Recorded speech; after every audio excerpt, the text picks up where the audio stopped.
What's up, guys, and welcome to Press A Repeatedly. Justin Thomaso here with Chris Cole. Hey, everybody. Chris, did you fall back last night?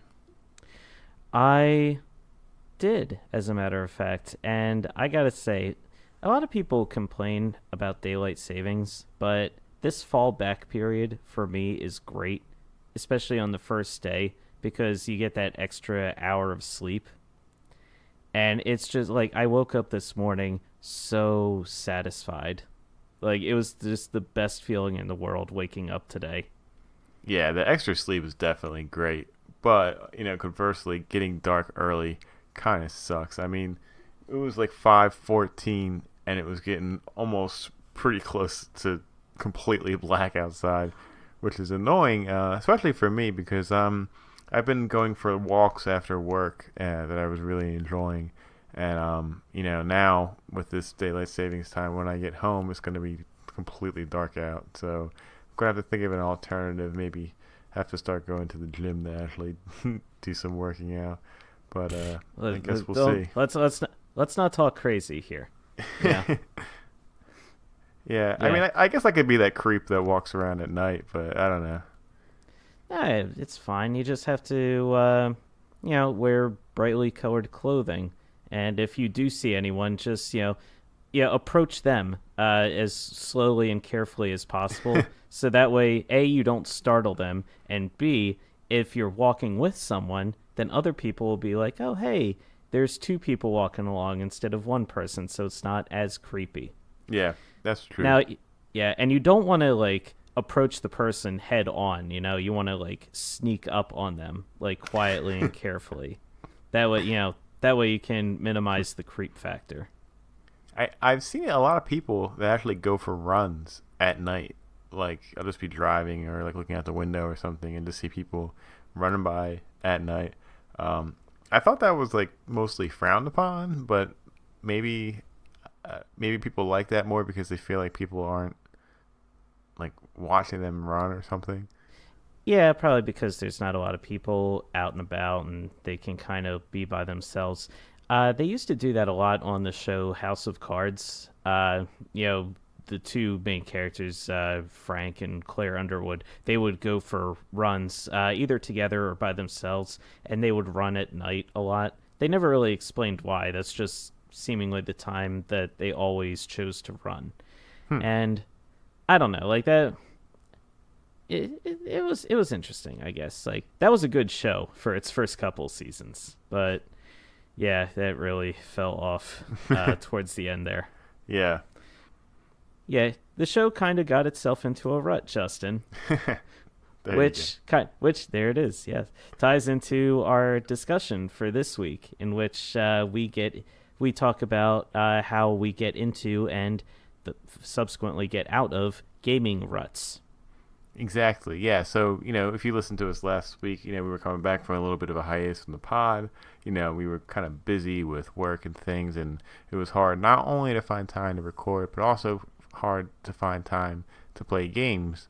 And not just with the physical amount of not there being enough time, but also just kind of feeling unmotivated to actually just sit down and play them. So, I had this idea that today we could talk about ways to kind of rekindle that motivation, things that you can do that can just basically help, our favorite hobby just feel a lot more interesting and want us to, sink our teeth back into playing some really great games.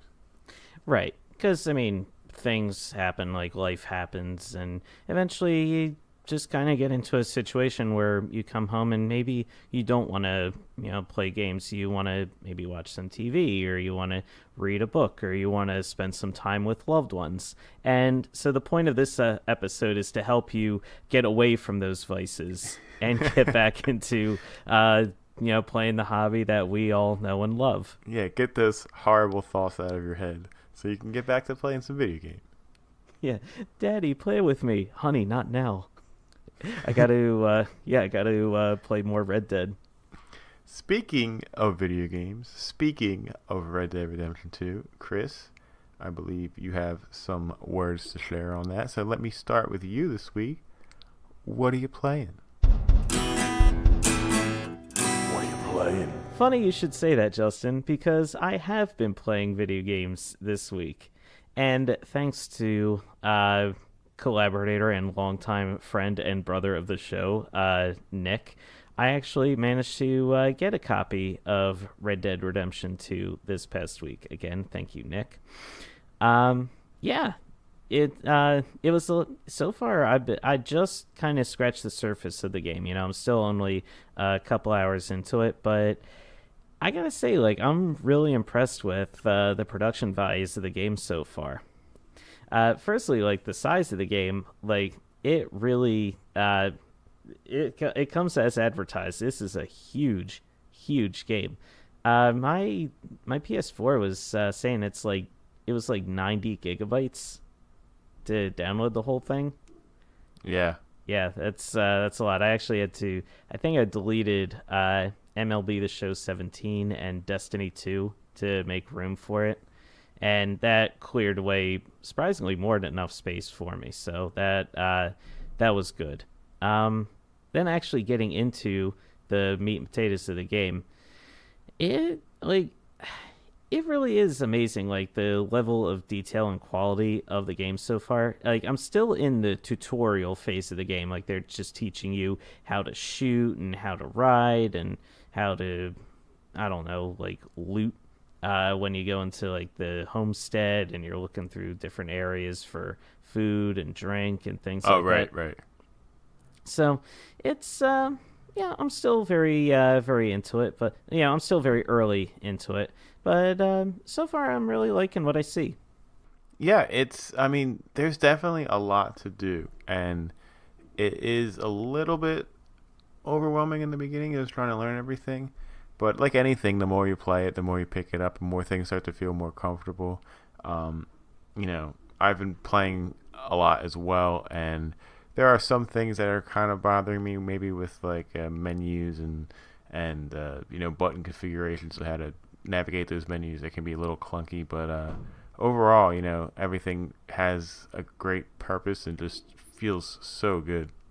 hmm Yeah, I'm not sure how I feel about the mechanic where when you want to change weapons when you're at the horse, you have to like hold down the button and then kind of select to you kind of have to move around the wheel to choose the type of weapon you want, and then you have to hit the trigger buttons to scroll through the different types Right. of those weapons. And then when you want to choose that weapon, you release the first button that you were holding down the whole time, and that chooses the weapon that you pull out. Yeah, that's exactly what I was talking about. That weapon wheel is a little confusing. I know at multiple points I'm holding like four different buttons at once, just trying to pick one thing. Yeah, that's very clunky. Not entirely sure how I feel about that one right now. That's kind of leaving a little sour taste in my mouth. Plus, getting the horse under control is also it's a little tricky so far because it's telling me like to double tap to make my horse go faster, hold X to keep up with the guy riding in front of me. I was having a hell of a time trying to do that one mission. It's like literally at the very beginning of the game where you have to like ride the horse in between your two gang members, right? Between Micah and Dutch. Right. Because Micah's leading the way, and like, because my horse, like, if I'm going at a steady clip, I'm going too slow, and Dutch is overtaking me. But if I try to go faster, then I'm overtaking Micah. So I'm doing that like annoying kind of, I guess like that annoying driver thing where I'm like going fast and then stopping and then going fast and then stopping. Where I'm trying to like, I'm imagining Dutch behind me. He's like honking his horn. He's like, "Move your ass." Yeah, I know exactly what you're talking about because it's a little tough to like, especially in those scenes when you're moving, with somebody, you're trying to get to where you need to go to begin the mission, and those are like a really cool dialogue scene between the two people, and you're just trying to keep up and not lose track of the other person. But sometimes I was having trouble where like my horse would just run into the other person's horse and like the cutscene would like stop or the dialogue would stop, and he'd be like, "Hey, what the hell are you doing?" Or like, "Watch where you going," or something. And it would like just take me so out of like the moment, and it was definitely really frustrating when that would happen sometimes. Yeah, I mean, some of the missions, like just the level, like the things that you can do in this game can help both like raise the tension and ease the tension a little bit. Like I was like, a little bit later on, I was riding down this mountain, and you're being attacked by wolves, right? And I guess this part is trying to teach you like, oh, how to like scare off the wolves, and you got to shoot at them, and then as you're riding away on your horse, you have to shoot at the wolves as you're riding away from them. I was just running the wolves over with my horse. Like I was like they were just running up to the guy in front of me, and I was just running over, just overtaking the wolves with my horse, and they're just like crunch, Yeah. and I'm like, oh, that's a lot easier than just shooting them, because I'm like trying to shoot, I'm like firing wildly and missing every because I don't have the controls down yet, so I'm like, I'm just gonna run them over. This is a lot easier. Yeah, the sound effects of like running over an animal are gruesome.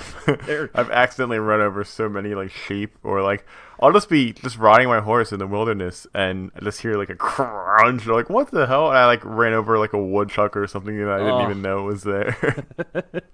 sorry.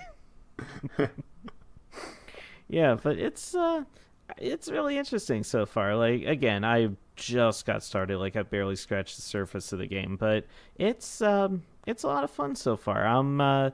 So far I'm really enjoying it. I was watching Zool play a bit of this game the other night when I was over at your guys' place for Trick or Treat, and he came across these couple guys like from the KKK, and it was like in the middle of the day, and they were setting up a cross. It was just three of them, and they were setting up a cross for, I guess, a burning later that night. And he's playing. He looks at me. He's like, "Are these guys the KKK?" I was like, "I'm pretty sure they are." And he's sitting on his horse, and he just pulls out his shotgun. He's like, "Well," and needless to say, he handled that. Yeah. Yeah, blew away the one guy, which with the shock of it caused the two other guys pushing the cross up to drop their cross, which crushed them. So with one shot, he took out all three guys. Then he shot off the first guy, the leader. He shot off his head, his hands, his feet, and his dick. And then he picked the body up, lumped them all together, and then there was a gas canister there, which he shot, and it blew up, lighting all their bodies on fire and burnt them to a crisp. And then he was like, "All right, I think I'm done here." And then away he rode. And I was just like, yeah, that was pretty awesome. Yeah, I think he took care of that situation pretty well. Yep, that was a fun detour. So yeah, so yeah. I mean, I've seen you. I've watched you guys play. I've seen gameplay videos online. There just seems like there's so much to do and see in this game, and I really can't wait to get to a point where the game opens up for me and I can start doing a lot of that stuff for myself. Yeah, it's so crazy because it's like two different types of game in one. Like, you have the open world freedom to do whatever the hell you want. You can go anywhere. You can meet with these random people and do their like random quests, or just kind of explore. You can hunt. You can do so much. You can go fishing. I actually did some of the fishing earlier today for the first time, and it's pretty good. Like, for how some people love video game fishing. Like this, the video game fishing in this feels pretty great. So they'll be happy to hear that. And that's just one half of the game. The other half of the game, of course, like most Rockstar games, is doing the missions for the characters and everything. And they're a bit more linear, but they're still very varied and very well written. Some are super serious, of course. There's a few that are like really goofy and funny. I'm just having so much fun just doing the missions. And the best part about it is that you're not just doing missions for like 3 or 4 people. You're doing missions for pretty much everybody that's in Dutch's clan. So there's like at least like 10 10 different people that you're doing missions for at different times, and they all have different personalities. So like you have like the guy Charles, who's a hunter, and he's half Indian. He's very respectful of the land, and when you're going with him, things are very like strict, and you got to be very careful to, if you're hunting, you're only going to kill one, and you're going to use all the parts for it, and just basically be respectful. And then you have Micah, like, who you mentioned earlier, who's kind of like a loose cannon. And when you're doing quests with him, things get completely out of hand, and you're just kind of like just trying to survive, and you just can't believe that you got in the situation that you're currently in.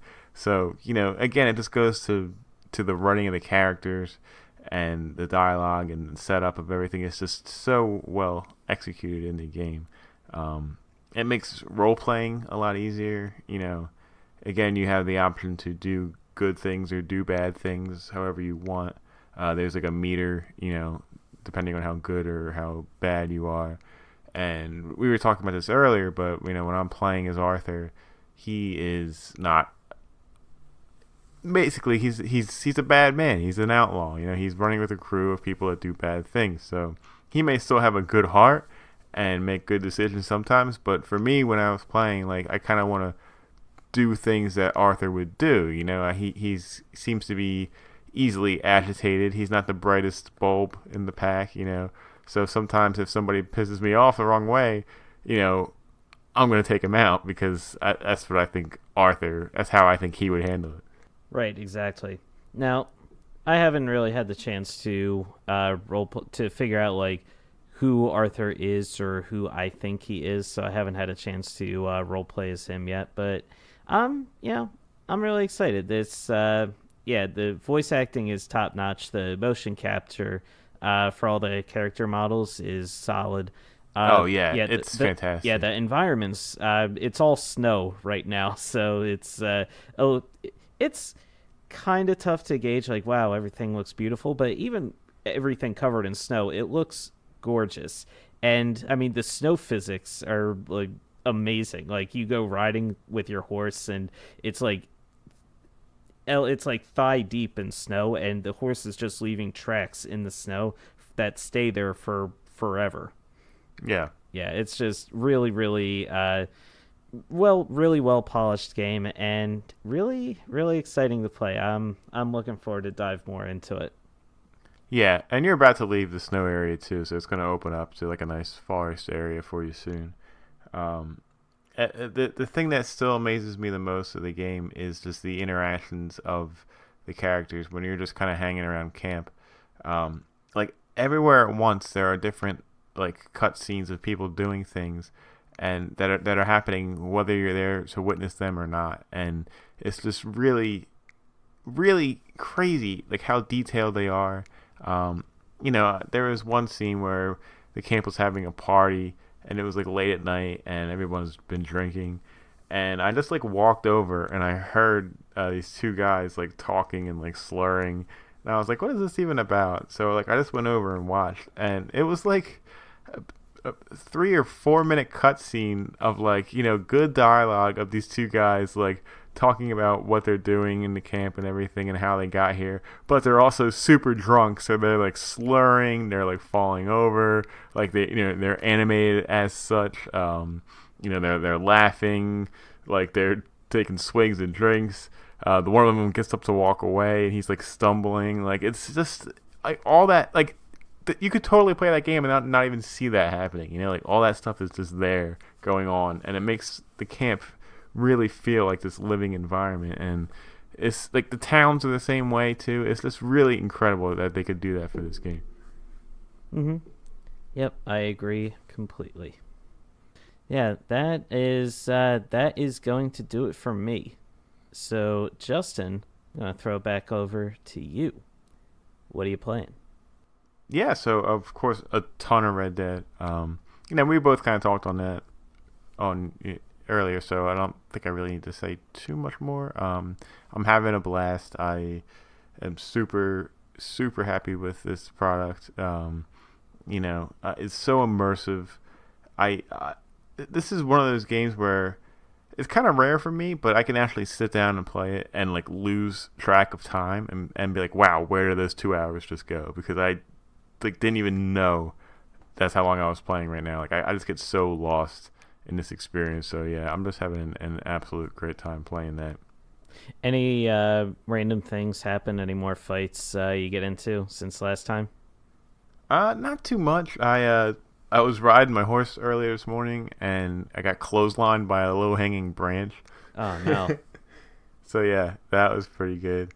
Um, yeah, I ran into like some little like quests here and there. I told you I started fishing today, and that was really cool. Um, I went to town. I bought some new clothes. I took a bath for the first time, which was desperately needed for my character. Um, and it's really weird. So like you can go to a hotel and you can pay to take a bath, and a bath is only like 25 cents. So it's super reasonable. And there's like this weird scene of this Arthur sitting in the bathtub, and it's like press X to scrub left arm or press square to scrub right leg. So I'm doing that, and then I heard a knock on the door, and it was like a woman, and she's like, "Do you need any assistance, sir?" And like it gives you the option to pay an extra dollar to have like assistance in the bathtub. Oh my. And I was like, "All right, I gotta see what this is." So I did it, and this woman comes in and just basically like rubs your arms and legs for you. Like it's not sexual really like you think it would. She's literally like just bathing you like as if you for some reason could not do it yourself. Um, and I don't know, it's kind of weird. Like you can talk to her and just be like, "Oh, what are you doing here?" And it's just like this nonchalant conversation as she's just rubbing your thigh in the bathtub. But yeah, I don't know, it was pretty goofy. I was like, all right, let me try that out. Well, that's something at least. Yeah. Yeah. So yeah, got bathed by a beautiful woman. Mhm. Yeah, but what happened in the game? Yeah, no, nothing. All right. What else you been playing? Yep. So yeah, just been playing a bunch of that Super Hooks. We probably be playing that for a very long time. So get used to hearing me yap about it for the next few episodes. So Butch, our good friend and fellow PAR member, was super stoked for Fallout 76. He's a big Fallout fan, and he pre-ordered the game. He got the beta key. The beta started last week. Had a little bit of a rough issue for a start for the PC, but they got it running. They got it working. And on Friday, I think, they gave out extra codes to everybody that has the beta already. So Butch was able to hook myself, you, and my brother Nick up with Fallout 76 beta codes. I was unable to download Fallout 76 in time for the beta, though. Unfortunately. Yeah, unfortunately, it was a little bit last minute when we found out about it. But I was able to download it, as was Nick, and we played for a couple hours this afternoon. And I gotta say, like, I was interested in the idea of Fallout 76, but I wasn't like super hyped. I just wanted to see more before I made a decision. And my original plan was just to watch Butch play the beta, but to be able to actually, for him to give me a key to be able to play it myself for a little bit was awesome. And with the 2 hours or however long that we played today, I gotta say I'm like into it. I was having a good time. You kind of just you make a dude and then you leave the vault and like you're just in the game. Like the world is yours. You can go wherever you want. The engine feels very similar to Fallout 4, which I loved playing that game. So it kind of felt nice to be able to pick that up again and just kind of feel like I was in that world again. It's nice to play. We're playing on PC, and controls and aiming are a bit easier with a mouse and keyboard, so that feels great. The game looks great. The environments look really, really well done. The lighting effects are super nice and calming almost. So it's like just beautiful, like warm light shining down you, and you and these fall colored leaves, on the trees. Ah, You know, yeah, which is nice and refreshing until you see a giant scorch beast come out of the ground, which is like this demon bat looking thing that's flying around. yeah, it's a That we were beautiful. gonna fight, and Butch was like, "No, that's level 50. Let's leave that be," and we wisely did. Yeah, that some fights it's just best to walk away from. Yeah. So today was just kind of getting our bearings and getting a feel for the game and how it works. There's no NPCs really. Like there's a few, like there's robots and stuff, but there's no actual like human NPCs. So a lot of the quest stuff, you just kind of when you walk up in an area, like a quest will activate, or if you read something, a quest will activate. Like maybe if you're on like a holotape or one of the personal terminal computers, like a quest will start. And it's awesome to play Fallout quests with a team in multiplayer. Like we're working together.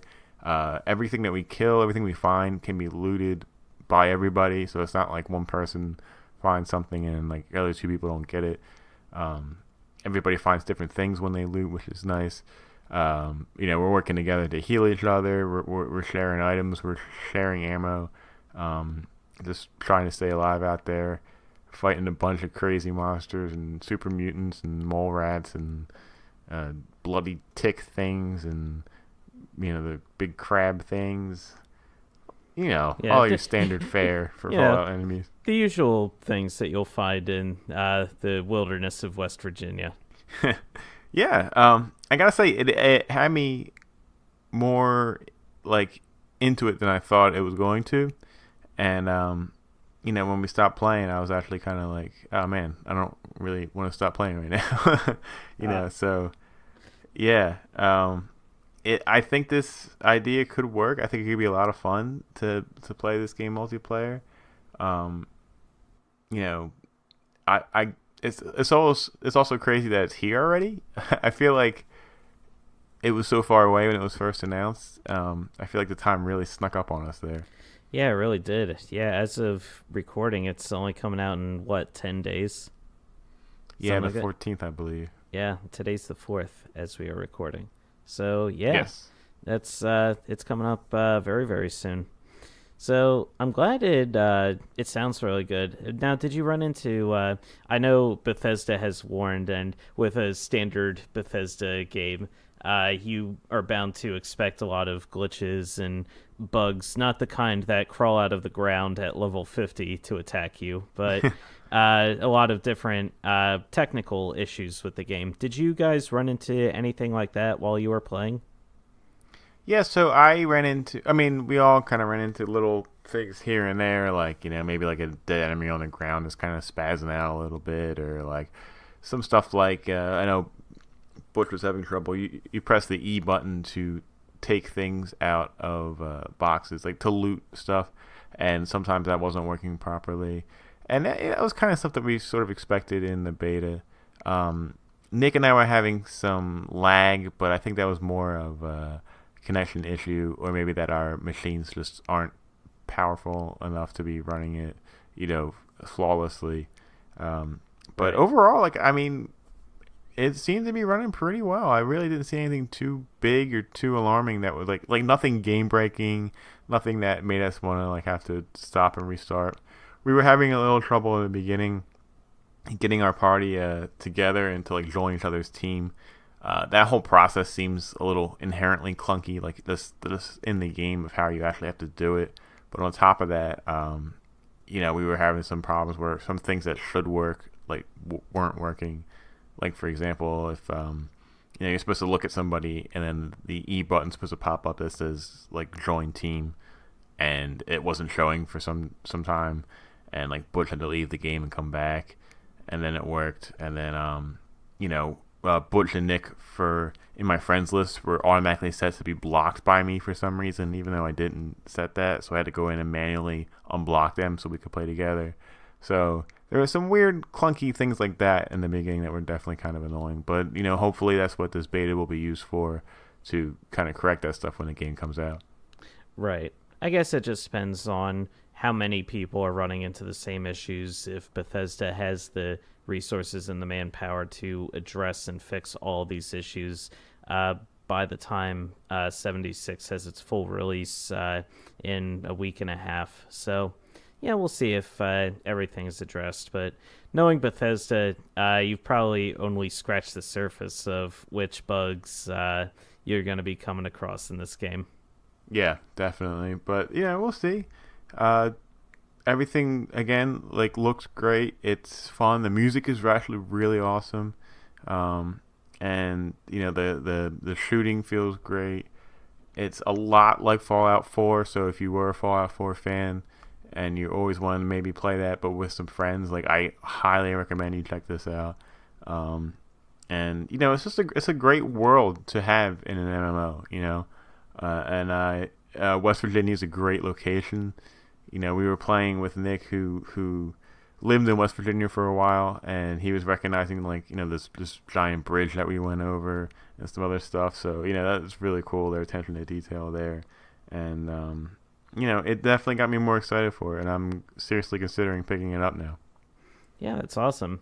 Yeah, I mean, you really can't go wrong with any of the Fallout games. So it looks like it's a lot of fun. I'm glad you guys all had a blast playing it. Honestly, like I'm kind of looking to probably pick it up at some point too. So maybe we can all roam the West Virginia wastelands together. Yeah, absolutely. Looking forward to it. All right, what else you got? And the last game I played this week was finally your favorite your favorite game title, Chris. Save Me, Mr. Tako. Ah, right. The game that I'm will always be upset that it's not about an actual taco, like the Mexican food. Yep. So I finally picked it up and started playing it. Not too much, maybe like 45 minutes to an hour the other night so far. But if you're unfamiliar with what it is, it's basically a side-scrolling platformer. It's an homage to the original Game Boy. So it's even like you can change the palette, but you can even play it in that split pea green color. And it's a really well made platformer. It's funny. The controls feel great. The character of Mr. Tako is awesome. He's just this little octopus guy that can equip different hats that have different abilities. Like, for example, the first hat you get in the game is like a little heart, and it adds one more heart to your HP, basically. So, every hat that you find will give you not just aesthetically, something new, but also like an ability to help you along the game. And apparently there's a whole bunch of hats in the game, so it's going to be cool to see what they all do. It's fun, like, bouncy, lighthearted, like, platformer. The game starts off, you would love it. Like, it's just, the very first scene is, like, these two humans, like, talking. And they're like, oh, what do? We have to, like, guard the princess. We got to be sure that we're on our A game to make sure nothing happens. And the other guy's like, yeah, we just got to be prepared for anything. And then out of nowhere, like 4 or 5 octopi, I guess. I'm pretty sure it's octopi. Yeah, jump out of the water like with weapons, like, and just start attacking the humans, and like this full out like human versus octopus war. Oh my god. Yeah. And Mr. Tako is like torn. He doesn't really want to be fighting the humans, so like he's trying to like save the princess and just kind of like end the war in like a peaceful way. And it's just like the writing's really good. It's funny, great dialogue, and it's fun. Like I'm having a great time playing it so far. All right, nice. Yeah, I don't like I don't know what much more to say about the game. It sounds great. When now you're playing on the Switch? Yeah, playing on the Switch. This was published by Nicholas, and they have a great track record. They've been picking up a lot of great games and helping them get out there. The game was made by one guy. I forget his name off the top of my head, but I'm gonna look that up real quick. But I am just really enthralled. Like the attention to detail of how it runs on, like if you were playing on a Game Boy, it's awesome. Like the music, the pixel art, it's just really cool. You should check out some screen grabs. Yeah, definitely want to check this out. Especially, I mean, it's come so highly recommended by you. I want to, yeah, I definitely want to check it out and give it a real shot because it sounds like a lot of fun. Yeah, it definitely is. All right, so that is it for you. Christophe Galati is the name of the developer. He's a French developer slash pixel artist. Wait, And he spent 4 years working on this game. wait, Christophe Galati?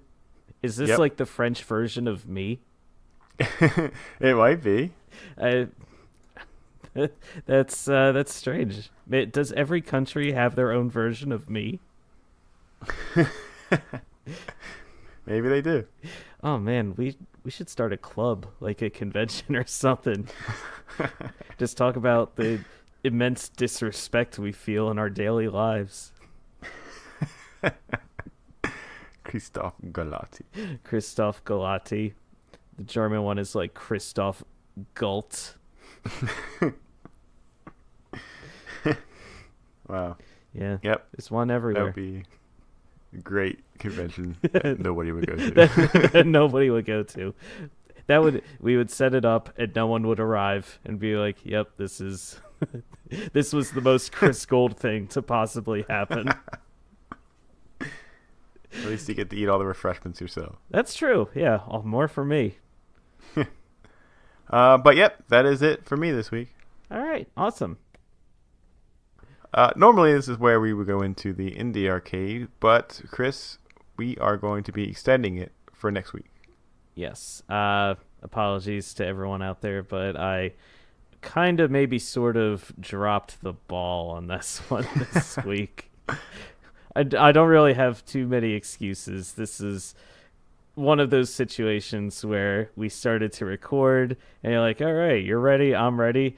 And then I literally said to Justin, quote, "Oh crap, I completely forgot about the creepy arcade." Well, another reason why we're having this topic later on is to just help both of us get back to playing more games. And, I really think that this discussion can really ignite the flame, not only for playing games, but for the pod as well. I think it has a multi-purpose thing, and, I'm just excited to kind of spitball some ideas that might be able to help us just, rekindle that fire, that love of games. Mm-hmm. Yeah, especially I just feel bad because I know this is a lot of people's favorite segment, and I just didn't have the time, or it's just been tough lately, So I'll have the game for next week. I'll play it, and I'll do better for next week. So my apologies to everyone out there listening. Hey, it happens, and it's fine. I'd rather you have more time to play the game and talk about it than to us to kind of like skip over it or anything. And Right. honestly, I have a lot of other stuff that I'm playing right now, so a week without having to play an indie arcade game feels pretty sweet for me too. Yeah, it does. I still have that. I still have that skip from earlier when I won that Quiz Time Supreme. Yes, you do.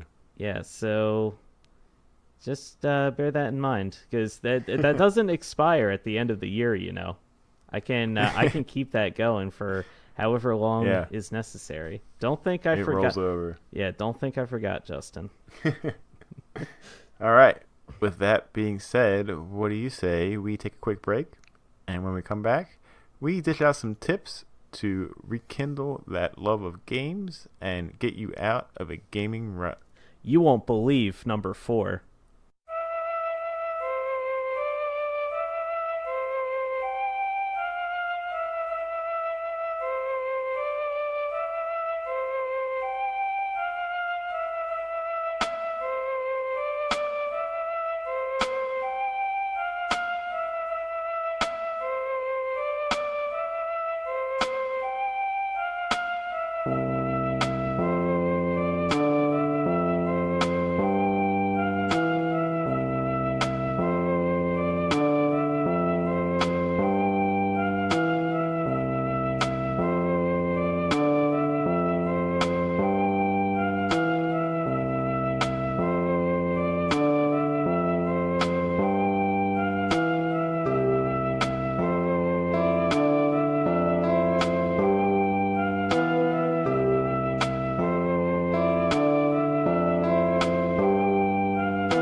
welcome back to Press A repeatedly.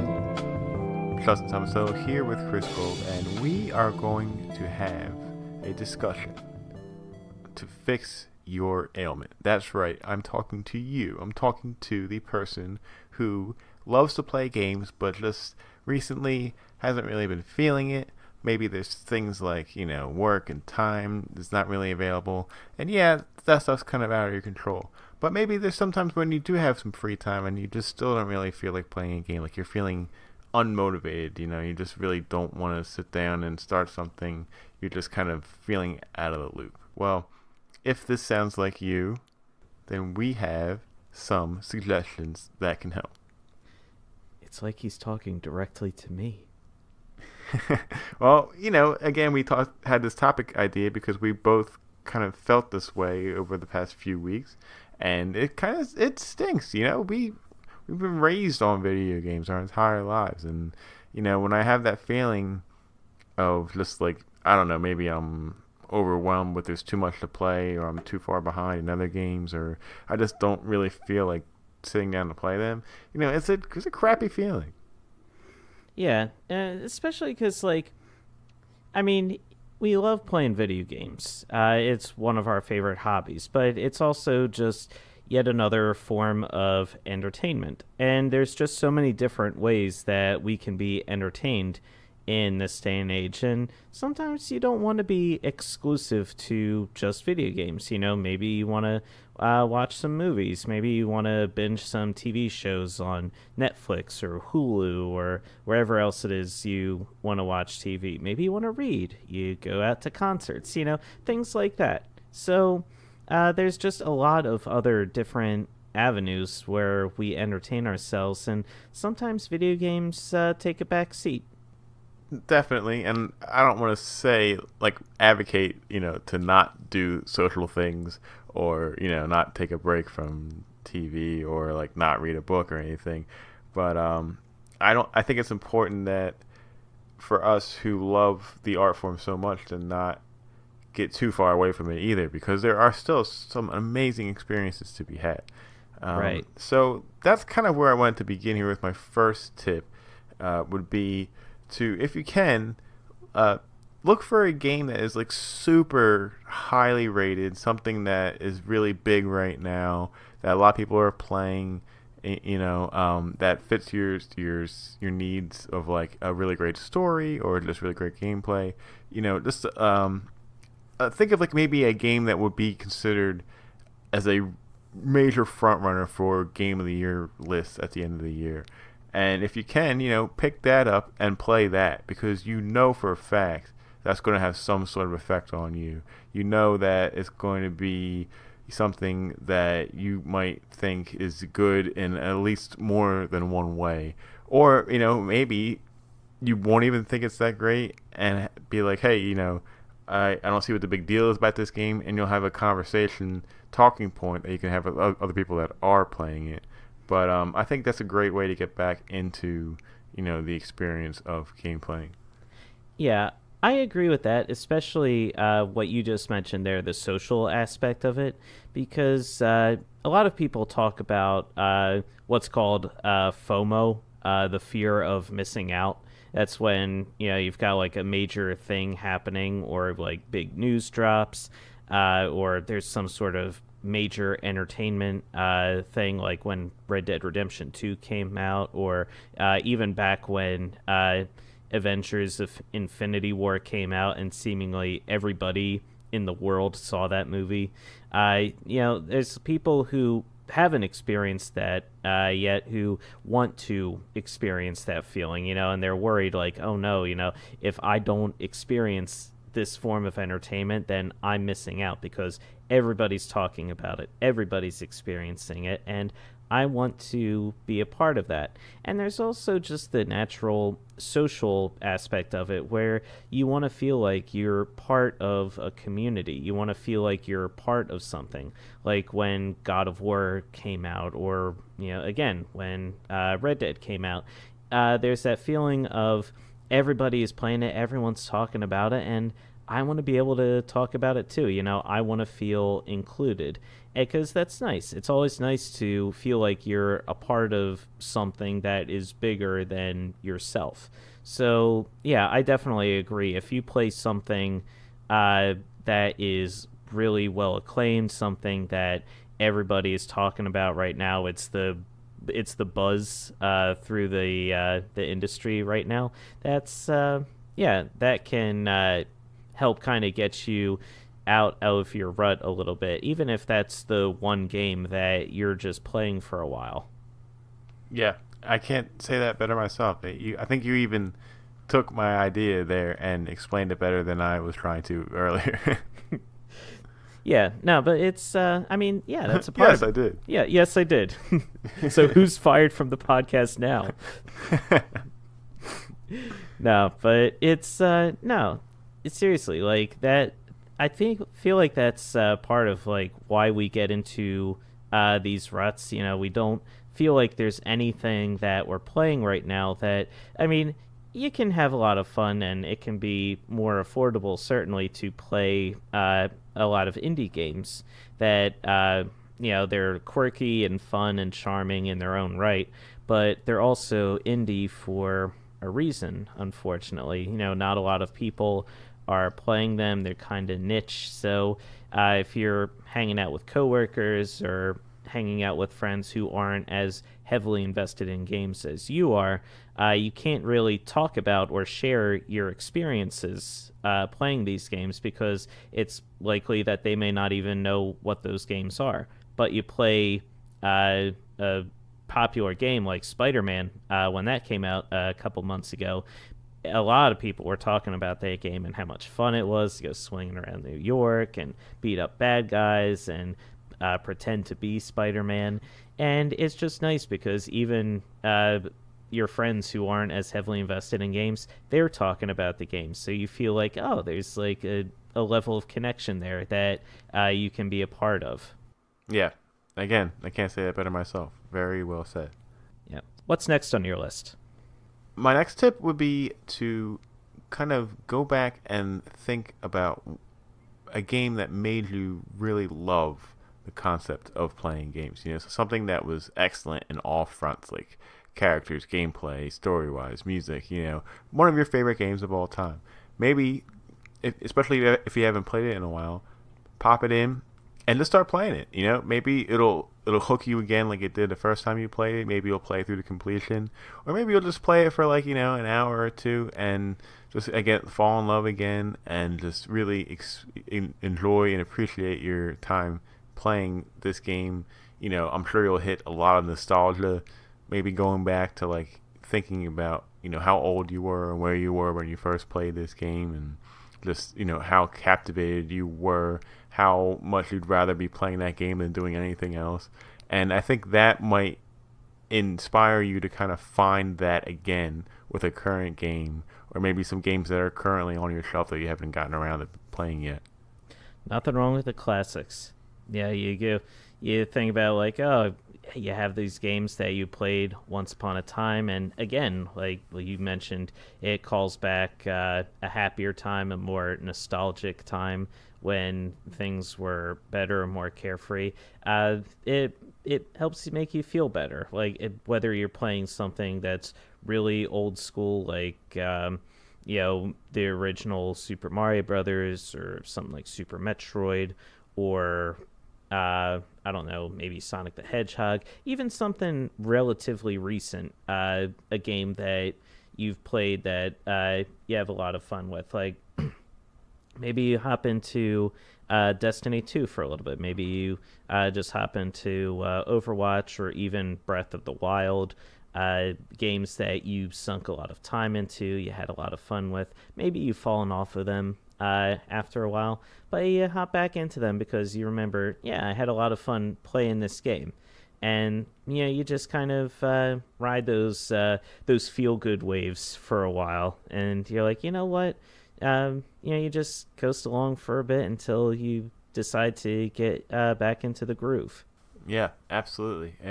Again, a lot of these games that you've played when you were younger or earlier, they kind of shape your your favorite types of games and what you're looking for when you're playing games now. So I think that can really kind of help reinvigorate that for you. Yep, absolutely. Yeah. So another option that you could do, I know when I'm kind of in a gaming funk, it's not just in a funk of playing games, but even just doing what I would normally do, like going on different gaming sites and just kind of reading news and stuff. I kind of get away from all that for a little while, so I kind of like forget about what's going on. So I was noticing, especially with the Switch, because the library is getting insane, but I would just kind of like randomly turn on my Switch and just go straight to the eShop and just browse like what came out in the past couple months, because or whatever, however long it's been since the last time I looked at the eShop. And like a lot of times I was finding games being like, oh man, that's out. Like I completely forgot that was coming out this month, or I didn't think this was going to be out for another while, or I didn't even know this game was coming to the Switch or whatever. And I might see something in that list that I'd be like, oh man, like I really want to play that, and now's a great opportunity for me to, so I'll pick it up. That's also true. Sometimes you just, retail therapy. Look for, you go browsing through the shop and you pick something new because you get something new and shiny, and you're like, hey, maybe this will be good. Even like you pick up some indie games, like I mentioned earlier. If that's your cup of tea, then yeah, find some that look really appealing or something that you've been looking forward to getting for a while, and just decide, just kind of take the plunge and see what appeals to you, what doesn't, and yeah, just go for it. I do that same thing, retail therapy. Not only with virtual eShops, but I'll even go to like stores sometimes and just browse the video game section and just kind of look at all the covers of all the games and see if there's anything that I forgot, was coming out or is out, or maybe some games that I haven't played that were out for a little while. Maybe they're on sale. That's another big topic that we could have talked about here, is that looking at all the sales, Steam especially, because they have crazy sales, but, games that maybe you've wanted to play for a little while, but you didn't because it was too expensive and you kind of forgot about it. Hey, these games might be like $20 right now or something. So you can just kind of check that out too. That might help you, make an easy purchase and then get really great value for it. Yep. Plus, I mean, getting out to a physical store, being out there among people, and just interacting with them that in and of itself can help you feel good. Somewhat related tangent, but not really. The other day, Elena and I went to the mall, and we stopped in at GameStop real quick, just to kind of browse what they had. She wanted to see some of the games that they had available. And while we were at the mall, Justin, they had a cookie dough shop in there. Imagine it's kind of like a froyo place, but they actually make edible cookie dough from like different flavors and all that. It was really, that sounds amazing. Really, really damn good. I got like an M&M flavored one. Oh, it was so good, but it was so rich. That doesn't really have anything to do with anything, but I never would have experienced that cookie dough if I had not attempted retail therapy with Elena by browsing the games at GameStop. So, see, yeah, there you go. Yeah, who knows? Maybe your cookie dough is awaiting you out there somewhere, loyal listener. Yeah, I mean, just I know it's hard to follow up on that amazing point. Now I really want cookie dough. It's really good. Yeah, right at the Deptford Mall. Yeah, I mean, those are pretty much my main ideas. Chris, do you have any that we didn't touch on yet?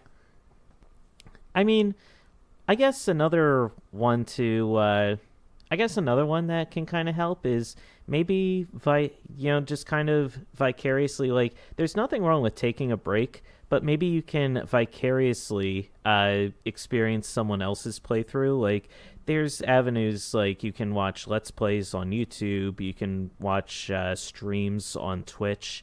There's lots of people who do different types of streams, like if you're into speed running or if you want to watch a Let's Play challenge on Twitch. I know there's a lot of people, for instance, who will stream themselves trying to do a classic three heart challenge with various Zelda games on Twitch.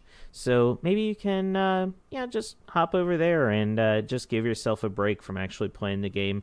Watch other people playing the game, and maybe that can help inspire you to pick the controller back up yourself, and maybe give the game a go. Or maybe you just sit and watch and be entertained by watching these people play the games for themselves, because especially a lot of the people on those streams can be very, very talented. Like, a lot of the moves that they can pull off, it can be very entertaining, at least in my opinion, to watch some of those streams. Yeah, those are great ideas, and there's also the option to share play. If your friends are playing a game, maybe you're interested in or something, you could even just kind of watch them play through. I know Steam has one. I know PS4 has it. I'm pretty sure Xbox does, and I think even the Switch does, at least for the Switch Online, where you can like watch somebody play, and there's even an option to kind of transfer the controls. So if you wanted to play for a little bit, they could send the power, I guess, to you to play some of the game. So that's a really great option too to kind of get back into it. Yeah, or even if you live close enough, maybe stop on by. With your friend's invitation, of course. You don't want to just show up. Knock on the door with cheese sauce all over your face. Like, hey, can I watch you play video games?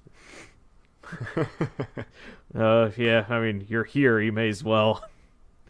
But yeah, no, like, hell, the other night, like I mentioned earlier in the show, when I was over watching Zool play Red Dead Redemption 2, that to me was entertaining in its own right. Just seeing Zool roaming around the wilderness, shooting KKK guys in the face, just riding along, greeting people, and it was just really, really entertaining. It looked like it was a really fun time. Plus, like, he and I were like laughing and joking back and forth while he was playing. So that in and of itself was a fun experience. Yeah, going back to our first point, I mean, the social experience definitely enhances, I think, gameplay sometimes, and just having somebody to talk about it with, I think, makes you even more interested to go back and play more and have more to talk about. Right. So, I mean, like, we've covered a lot of different options here. We've talked a lot about it. I feel like this topic is a bit autobiographical because I've been in a bit of a funk lately, just from a lot of different factors that have been going on in my life recently. So, I mean, a lot of these ideas are really good ideas and have definitely helped me kind of like cope and try to ease myself back into getting into the swing of things, gaming wise.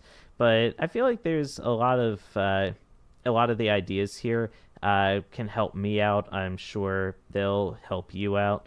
And I mean, like, I can say it because I'm in the thick of it. There's nothing wrong with going through a funk. If you're just not feeling it right now, you can't force the issue. You can't force yourself to do something that just isn't really doing it for you at the moment. You just kind of have to let the moment come to you. You have to feel it out, and just when you're ready to dive back into the world of games, they're waiting for you. Yeah, absolutely. Well said. I hope this conversation helps you, Chris, get back into playing. I think it will help me as well, and just kind of lead to even better things for us to talk about on the show. Yeah, absolutely. Maybe I'll have an indie arcade for you next week. Yeah, we'll see. Yeah, but don't worry, I'll have a good one for you when we get back into the swing of things. So don't you worry. I'll make sure it is good and grimy. Grimy? I don't know. I'll have to do some digging to find anything that might be grimy, but we'll see. Hey, on the Steam store, I'm sure there's plenty of grime. Oh, you have no idea. You have no idea. But yeah, this was a good topic. Thanks for proposing it, Justin. Yeah, definitely. Like I said, I think it'll be beneficial for both of us. You know, just playing Red Dead right now is getting me way back into gaming in general, and just wanting more experiences like that. And on top of that, like we said, we got our game of the year voting coming up, so we really got to start putting stuff together and maybe going back and playing some games that we missed out on, and just having some more options to talk about. When that time comes as well. Yes, absolutely. Yeah, thanks for bringing that up because again, this is the time to get start playing games. If there's anything the beginning of the year that you've played you want to remind yourself about, now's the time to start doing it because we're going to start opening up our voting soon because we're going to have our 2018 Game of the Year coming up at the end of the year. So everyone get ready. We're going to be sending out email soon about that. We got to get our files behind the scenes. We got to get that all sorted out. But yeah, I'm excited. Justin, I know you're excited. Yeah, I can't wait. Yep. Sounds good. Yes. All right. That's going to do it for this week. Remember, Press A repeatedly posts new episodes Tuesdays on iTunes, Google Play, Podbean, YouTube, and Spotify. If you like what you hear, please take a moment to rate and review the show or tell your friends about us. It helps other people find the podcast and will really help us grow. And thank you to all who have rated, reviewed, and subscribed so far. We love you. You can follow us on our Facebook page or on Twitter and Instagram. We are at Press A Repeatedly. I'm at Seagold113, and Justin is at Oaf7724. You can email us any questions or comments at parpodcast@gmail.com. That's parpodcast@gmail.com. And don't forget to check us out on our new site at pressarepeatedly.com. That's all for this week. Chris and Justin signing off. And remember, to play a video game that requires you to press the A button a lot, press A repeatedly.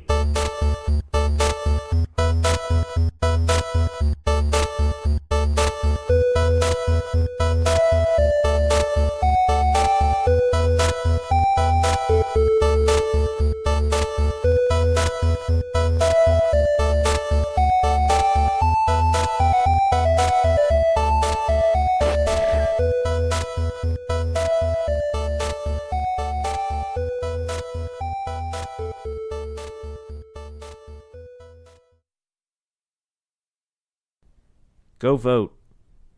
What a perfect sign off for this discussion. Indeed.